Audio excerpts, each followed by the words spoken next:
Hello and welcome to another episode of the Theo Keeps Talking podcast, where you may laugh or you may learn. Available on Spotify, SoundCloud, and Apple Podcasts. My name is Theo, and the most important question of the day: how are you doing?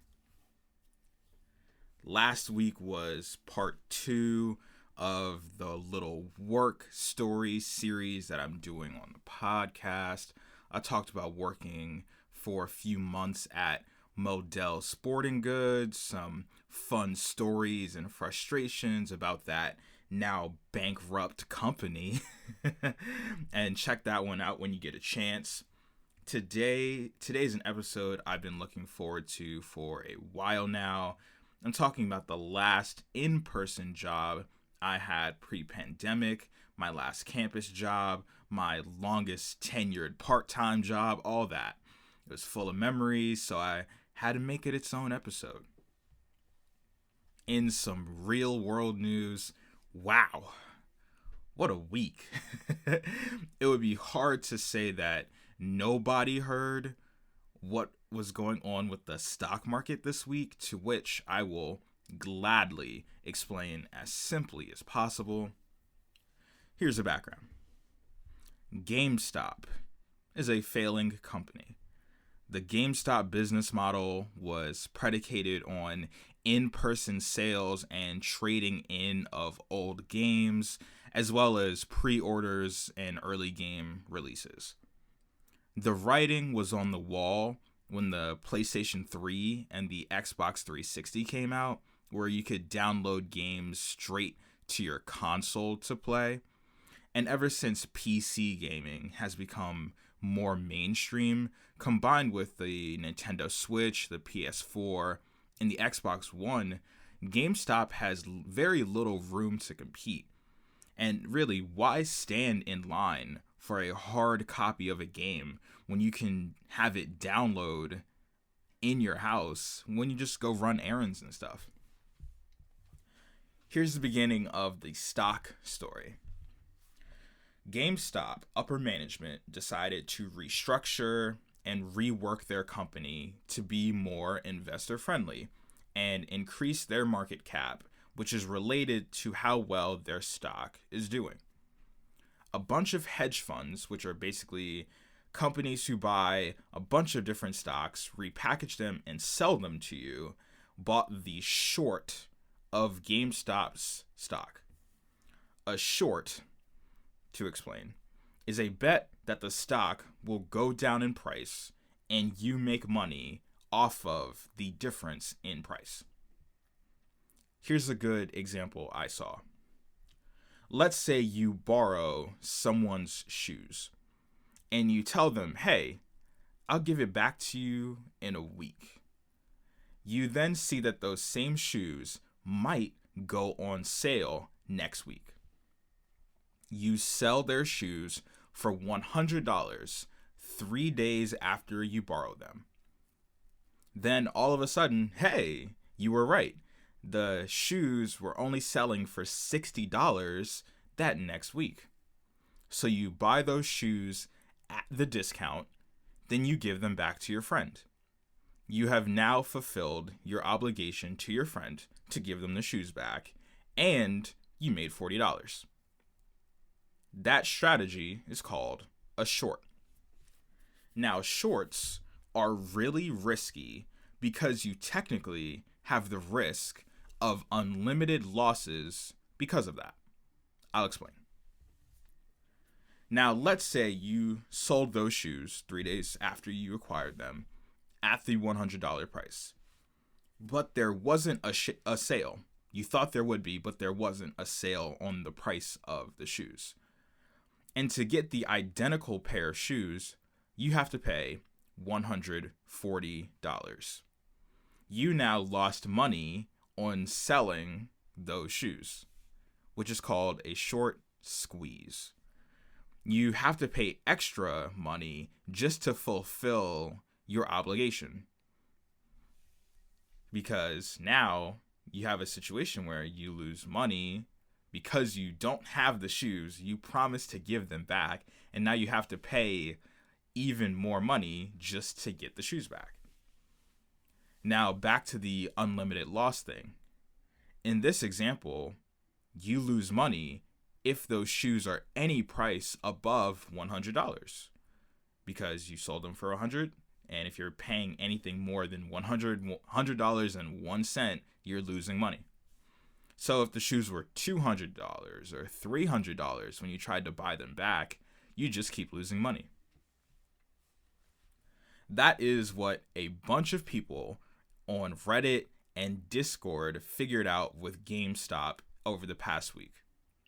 They saw that a bunch of hedge funds got a ton of contracts for the short position on the GameStop stock and took action. GME, which is the stock ticker symbol, GME was selling at $17.25 on January 4th, the first business day of the year, which isn't a bad price to pay if you have a couple $100 to burn in a recession or anything like that.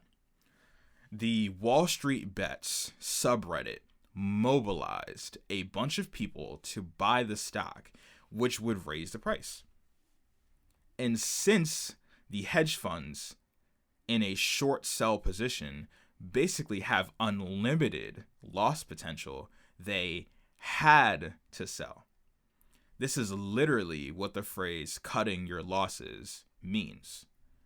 And because these huge billion-dollar hedge funds have to put money into the stock market just to cut their contracts, the stock price gets higher and higher and higher.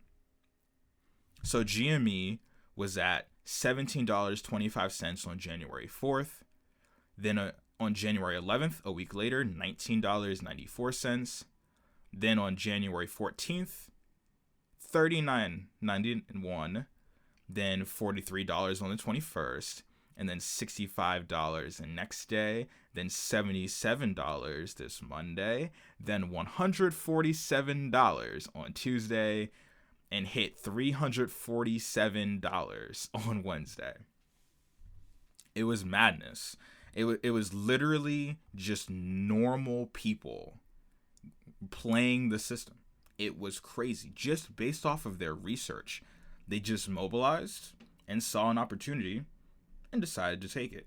And it was one of the most remarkable things you'll ever possibly see. It was absurd. The whole motto was to the moon, and man, GME was going nothing but up.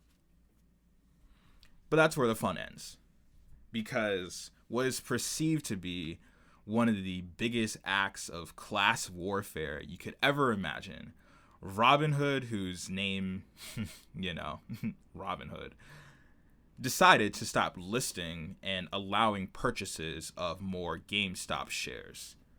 For reference, that same subreddit, Wall Street Bets, were also blowing up AMC Entertainment stock and Nokia's as well. And Robinhood and other self-serve brokerage apps delisted and cut transactions to the stocks that were on fire.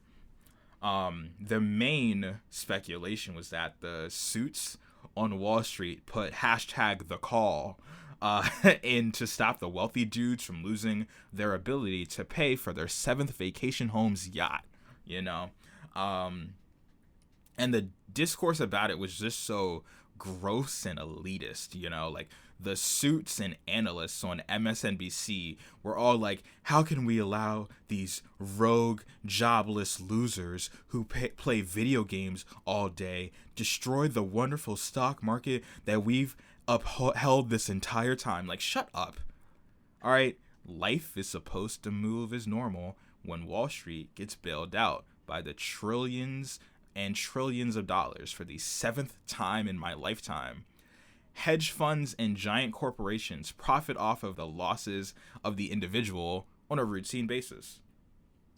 The 1% gained $3.9 billion in net worth over the course of the pandemic, while working class Americans lost $3.6 billion in net worth over the same time frame. How do you suppose that happens? It may not be a one-to-one correlation, but when you look at it and you don't really apply that much thought to it, you're just thinking, well, that went up by almost the same amount that went down, right?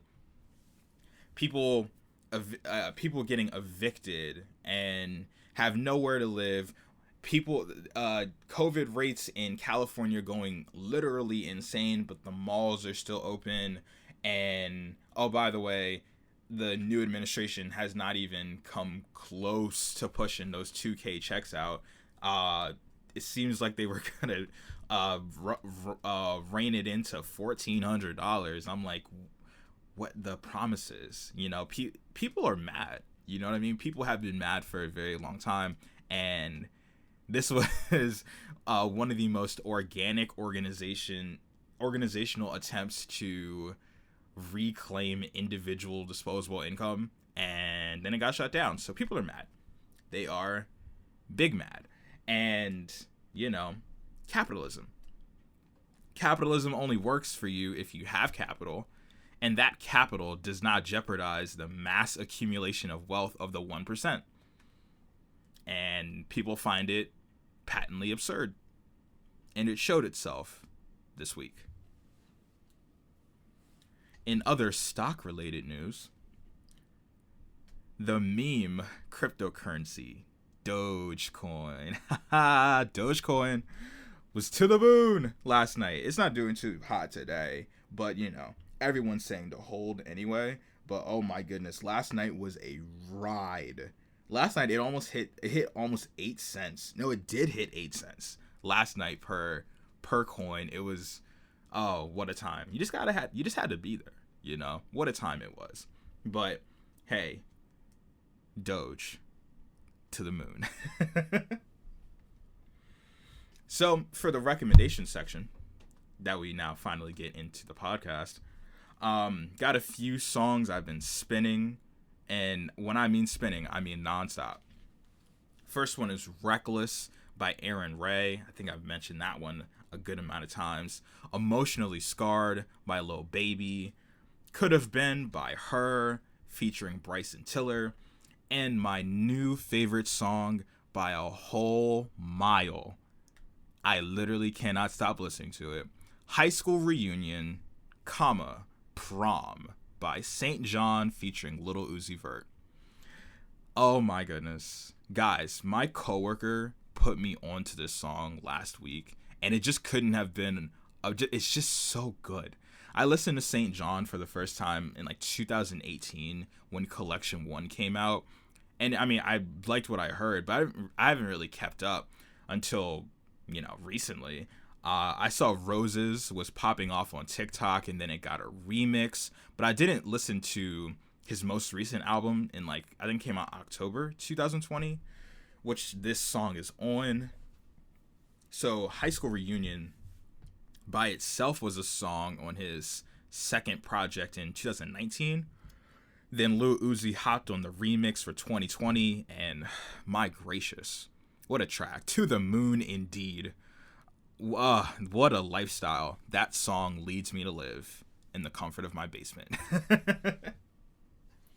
But what a banger. Love that song. Song of the week, maybe month, maybe year, even though it came out last year.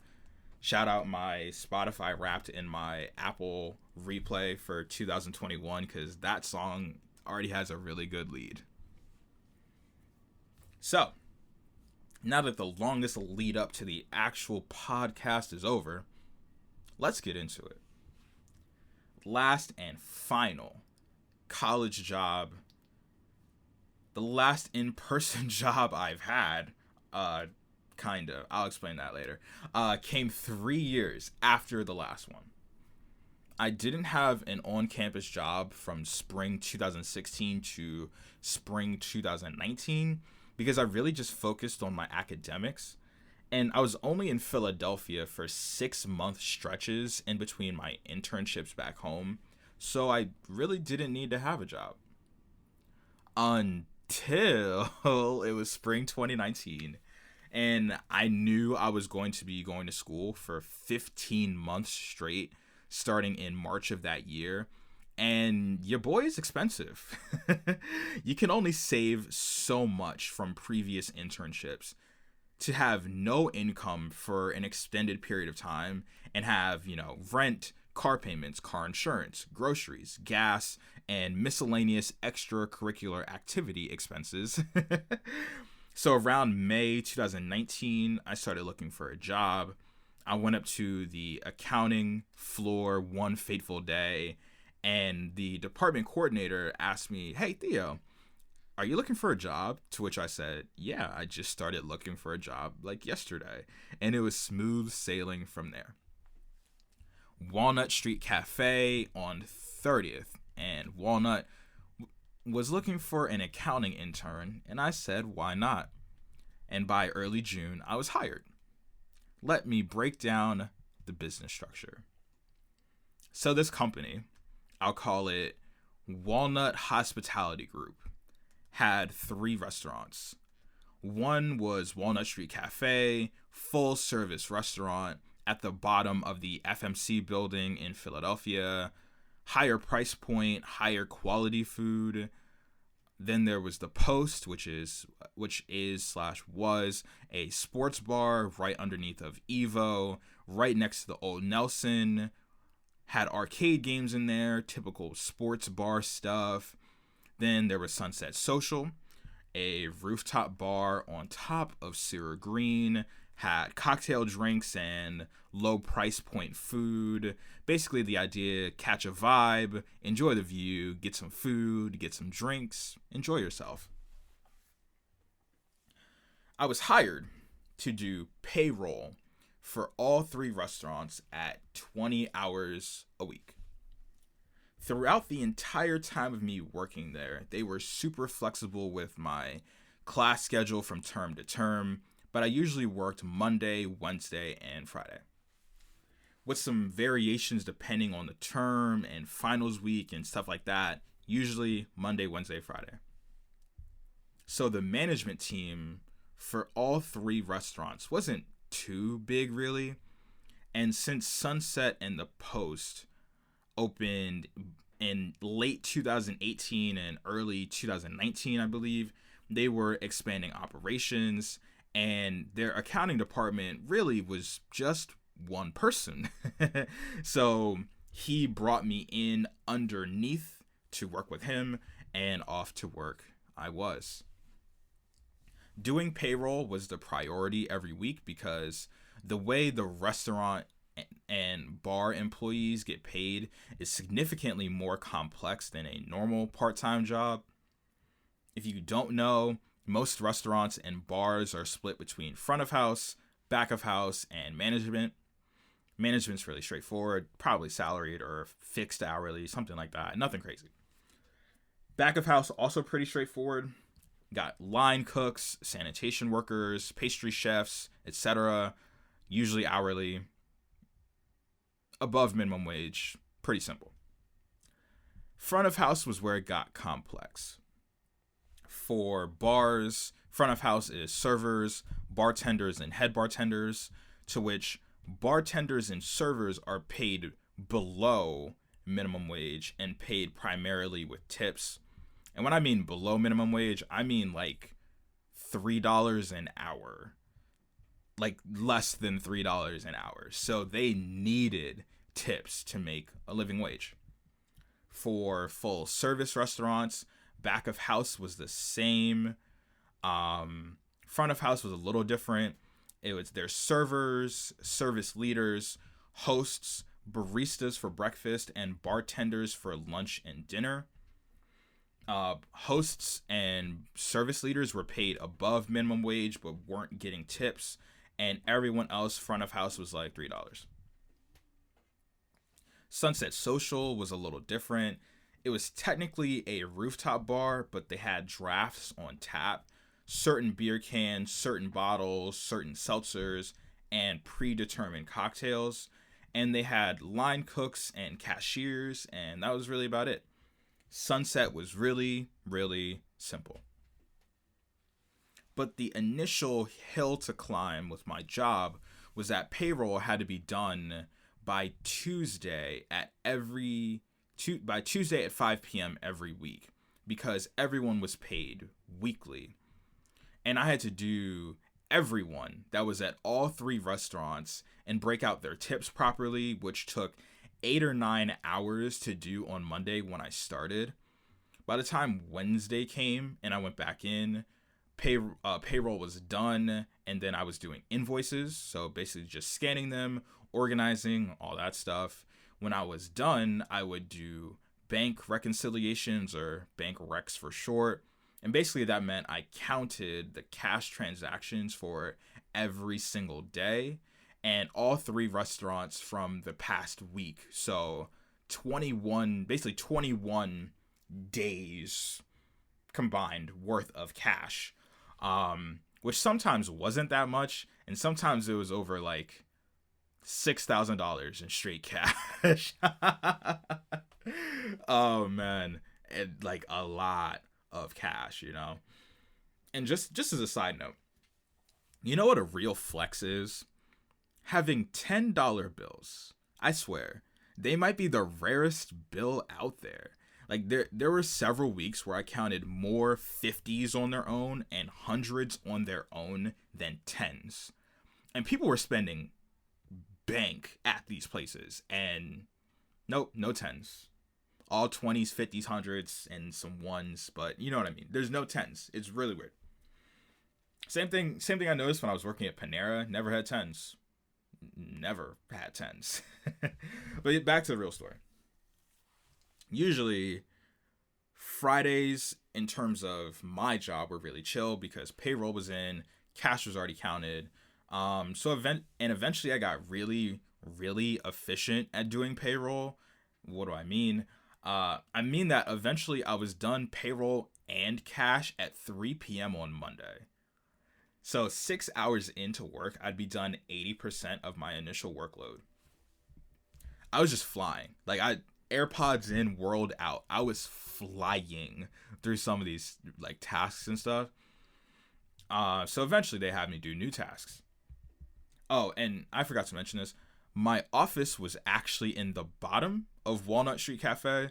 And I should clarify, every time I say quote unquote the restaurant, that's Walnut Street Cafe. I'll say Sunset for Sunset Social. The Post is, well, the Post. So for the restaurant, I was going so quickly that they started expanding my role. And that's where the fun came. Eventually, I was getting invited to manager meetings, and let me break down to you how it went. There was the owner of all three businesses who'd pop into the meetings in person, but day-to-day wasn't too strictly involved in the things that I did, or that the servers or bartenders did. Two of the three primary managers, I'd say, were more restaurant people than business people. The other primary manager was strictly about hosting events. Three other managers were 100% restaurant people. Another manager was 75% business, 25% bar and hospitality knowledge. My direct boss was a business guy who had worked in restaurants before. And there I was, a tax accountant. But the gist is that most people that were in charge were restaurant minded first. Keep that in mind, because that's very important. I should explain how the companies make money. So let's start with Walnut Street Cafe, the restaurant. So the restaurant operated almost exclusively off of margins. Basically buy alcohol and food at a certain price, throw anything from an 18% to 22% margin on it, sell it at that margin, and profit. But here was the problem facing Walnut. We were spending too much money on everything. More on that later. Let's talk about the Post. Same thing about margins, get the beer, get the wine, get the whatever, slap a margin on it, profit margin. But we made a lot of money off of the arcade games and events. The arcade game companies that we leased the skee ball and air hockey and other games from gave us like a 50% cut of all revenue from the arcade games, which was solid. We also survived off of events. So remember that manager who I said was just all events? That was him. He would rent out the post for events and happy hours like 3 to 4 times a week for hundreds and thousands of dollars. Each contract for the party would come with options. You either wanted a full service party, just an alcohol party, or a primarily food party. Then you paid fixed costs to those menus, plus the service fee for us to rent out the place, or one side of the bar just for you to have on your own. And we had a lot of common groups come rent out the Post and Sunset, which I'll get to, but just to name a few at the Post: Drexel Club Soccer, Penn Medicine, Brandywine Realty Trust, who actually owned the buildings we rented out from them, FMC, and a bunch of Greek life organizations. These same groups would rent Walnut out, but a little less frequently. Especially, it's just so much simpler to say, hey, we have a party at this bar versus, hey, we have this party at this like fine dining restaurant. So it's just easier to rent out a bar. Then Sunset. Oh, also, I should add the last thing about the Post. The Post also spent too much money, but on different things, which we'll get to, I promise. Lastly was Sunset. Sunset was a really simple business model. Tips are a plus, but everyone gets paid at least minimum wage up there. The food was low cost to us and relatively low cost to the customer, which I'll get to. They get a rooftop view, get some drinks, get some more food, invite their friends, stay on the roof, get some more drinks, get some more food, invite more friends, put it on their Instagram story, invite more people, and it just keeps going. But guess what they did? Kind of the opposite, actually. They didn't generate enough money. So, my new task, like I said, we'll get to it, I promise, just trust. So, my new task after I became efficient at payroll was to cost out all of the food items.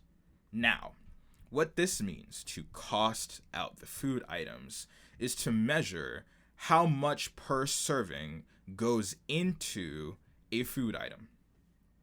Then see how much that costs according to our invoices and see if we're charging the right price to our customers. So basically, let's say we're selling a cheeseburger. So that would be 1 serving of buns, 1 patty, 1 serving of lettuce, 1 slice of tomato, all that. And it had to get measured and weighed. So then I would compare how much that would cost against the package price we'd order all the stuff for. So if 1 case of ground beef costs $20 and that case would make 10 burger patties, you would say that each burger has at the very least $2 of ground beef associated with it. And then you do that for everything else. That was my job for 2 weeks. For every single menu item at all 3 restaurants: breakfast, lunch, dinner, parties, all that, specialty items, everything. Honestly, it was kind of fun. I was just watching the chefs make every single menu item for me, and then we'd measure it together. I'd write the stuff down, and then at the end of it, I'd just eat whatever they made. Not everything, but like at the very end, they're like, what of the stuff that I make do you want? I'd pick it and I'd eat it. And I never had to pay for food during those 2 weeks. It was fantastic. And fun fact, that project I did, I actually put it on my LinkedIn if you want to read about it. That's the dumbest thing I've ever said on this podcast. Anyway, I that project's on my LinkedIn. So if you've ever seen that before, this is what I'm talking about. Now the thing that was baffling was that my manager, who assigned this to me, said that when they opened all 3 restaurants, their finance person at the time, not the person I'm under now, not my boss now, when they opened it at the time, their finance person didn't do this. They basically just set the menu prices off of just vibes. Like, no detailed cost analysis, just vibes. And it just amazing. Just an amazing thought concept. They looked at a steak with some medallions and all that and just said, and just threw the price on it. What? It was just so wild. So when I finished that project, let me tell you, I was literally face palming every single time I'd finish a menu item, especially at Sunset. Walnut wasn't too bad, but like I said, you'll see how bad they got with other things later. Let's start with the post. I'll describe it as, we were selling X dollars of this at this. So you can see the margins we were just straight up missing. First, we were selling $4 of mac and cheese at $9. Nice for us. For the customers, not really. We were selling $7 at the post. $7 of onion rings at $7. So a push, which isn't good for us. This one's bad. We were selling $11 of cheese curds at $8. Like, we should have just given them away at that point. Like, it was so bad. We were selling $8 of wings at $9 based on serving size. So we adjusted a lot at the post, but all the rest weren't too bad. But oh my goodness, Sunset. Just listen to what happened at Sunset. Remember, this is the Rooftop bar. Sunset Social. I said the food wasn't that high in price. Just listen to this. We were selling a $4 plain hamburger for $5. Right? So, they just hear me out. That's where we're starting. We were selling a $4 plain hamburger. $4 it cost us. The consumer $5. That's where we were starting. We were selling a $5 cheeseburger for $5. We were selling a $7 hamburger with Taylor ham on it and cheese. A $7 Taylor ham and cheese burger for $5. We were selling a Hawaiian burger, pineapples, teriyaki sauce, and a burger. And cheese. That cost us $7.50. We were selling it for $5. We were selling an $8 double cheeseburger for $6. We were selling a $10 double cheeseburger with ham on it for $7. Like, what?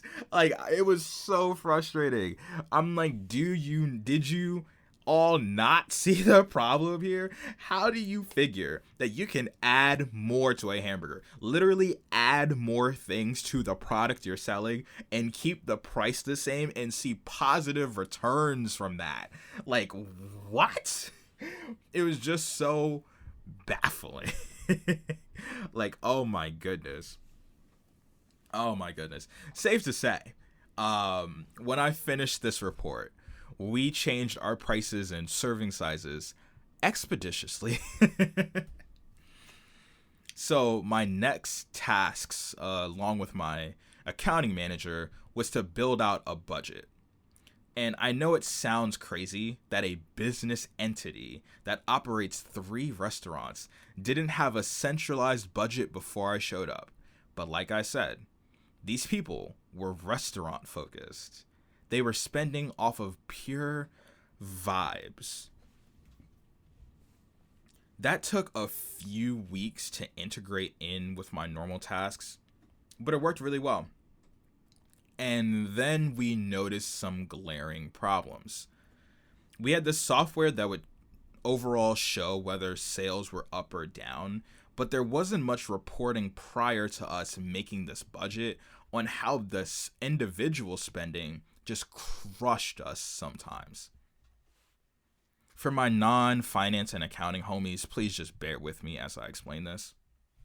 So businesses generally break out their types of spending into categories: direct labor hours, purchases, and overhead costs. Overhead costs are generally fixed. They don't change much, if at all, from month to month. This is rent, your utilities, cable bills, Wi-Fi, stuff like that. Direct labor hours is how much you are paying the people who are working. This is the problem that the Post had.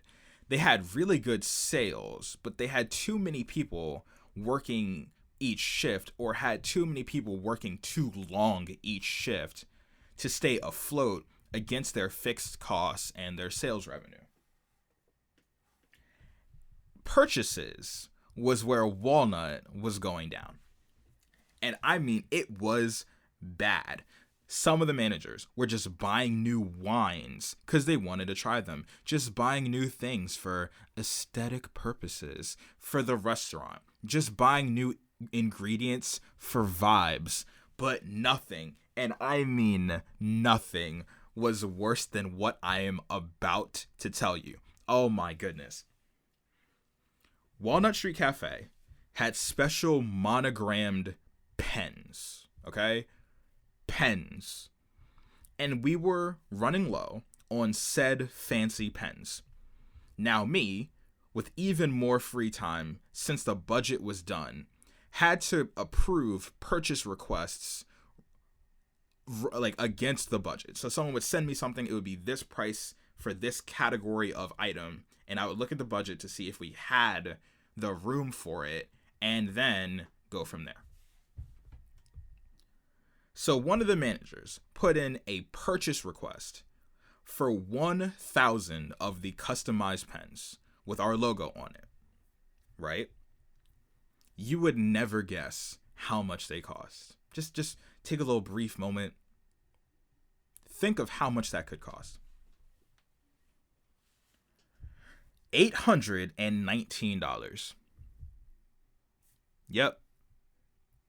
You had to be at my desk to hear the collective exasperated laughter my boss and I had when we saw that. Like, what?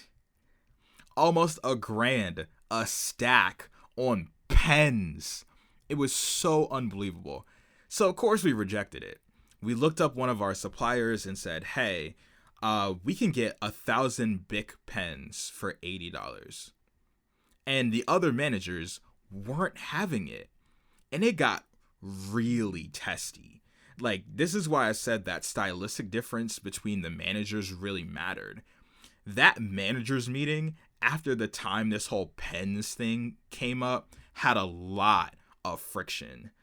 Eventually they folded because we had to explain that saving $700 on pens could let you buy something that actually matters.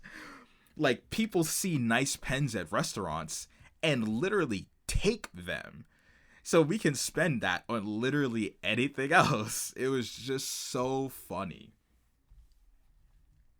Now, one of my other roles, which was one of the craziest things ever, was to purchase things after they were approved. And of course, that involves buying linens and cups and napkins and all that, right? But that also meant I was purchasing things such as, wait for it, alcohol. I was in charge of texting all of our suppliers, from beer kegs to wine to get delivered. We need more White Claws. I'm sending the text. Need more Pinot. I'm sending the text. Need more kegs. I'm sending the text. It was a wild delegation, considering, if you know me, I don't know anything about alcohol at all. Like, some of our reps would bring stuff in for me to try. They'd be like, "Oh, Theo, we brought over a sample of this new coffee beer or something like that," and I was just like, I can't have that. And it's not like I physically or morally cannot do it, it's just that I don't do it really or often at all. Like, I remember at this very moment, I actually remember to the day the last time I drank something that had any alcohol in it. December 21st, 2019 was the last time I had anything with any alcohol content in it.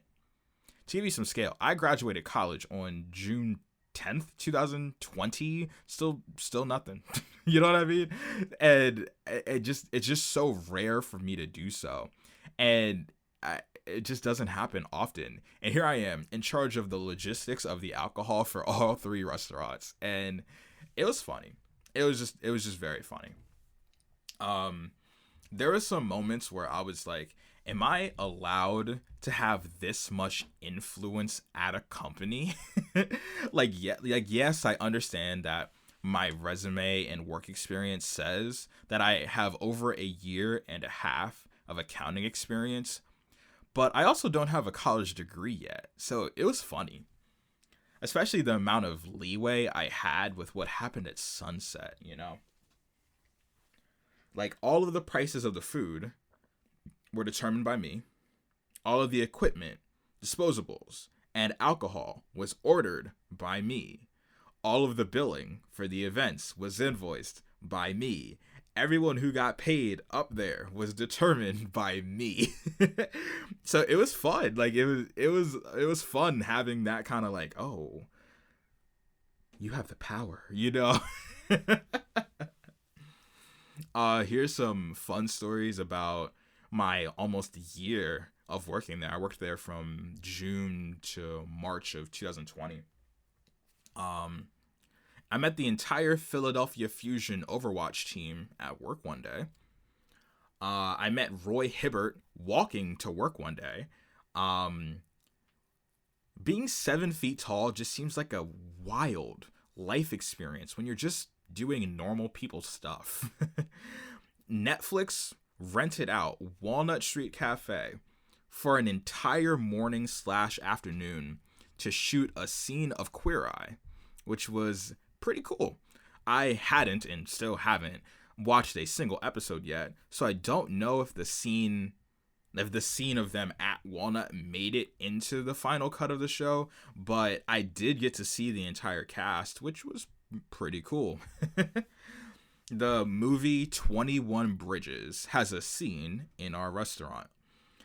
So the movie starred the legend, may he rest in peace, Chadwick Boseman, and the setting's in New York, but if you pay close enough attention, you can see that it's in Philly sometimes.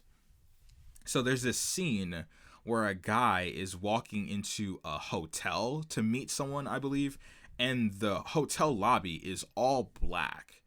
That's actually AKA University City. Like, the hotel, AKA University City, is in that scene. And there's this other scene where a guy is on the phone going through what looks like a basement, and it's mostly white, and that is actually the bottom of Walnut Street Cafe. So I thought that was cool. AKA University City was attached to the restaurant, and we had an agreement that all the hotel guests could order room service from the restaurant to their room. And we had an account with them that we would bill, so I was in communication with their head accountant a lot. And AKA had this lounge area in the hotel called Level 28, and it had a bar in there as well. And I knew their head bartender because our orders would accidentally go there sometimes. And because I knew them so well, they said I could hang out in level 28 as much as I wanted. And which was probably the best work perk you could give a 22-year-old. They said I could come whenever I wanted. And I'm like, even when I'm off work, they're like, yeah. And I'm like, shoot.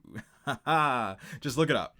Just look it up. They have an Instagram page. I think it's level 28 underscore AKA or something like that. I don't know. But they have an Instagram page, and you'll see why I loved it so much. Like, on my breaks, I would literally just go up there and do nothing. Just enjoy the ambiance, you know?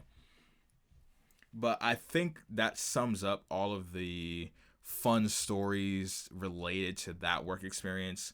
The employee discounts were lit, but the managers usually just kind of fed me. So I'd bring my friends as much as humanly possible. But hey, COVID shifted things a lot.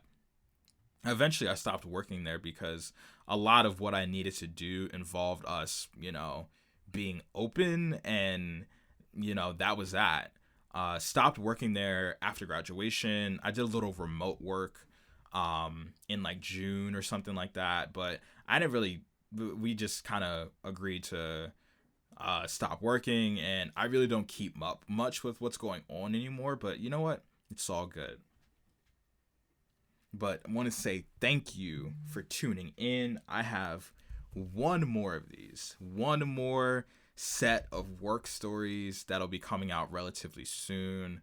That one should be really interesting because you're gonna start seeing, like, if you didn't already know how my brain works, you're just gonna start, like just seeing all of these stupid things I think of and how I kind of plan my day. So I'm looking forward to that one. In the meantime, thank you for tuning in. I hope you stay safe. I hope you continue to wear a mask. I hope you continue to avoid social interactions if necessary. Please stay safe. Please stay healthy. And I'll catch you all next time.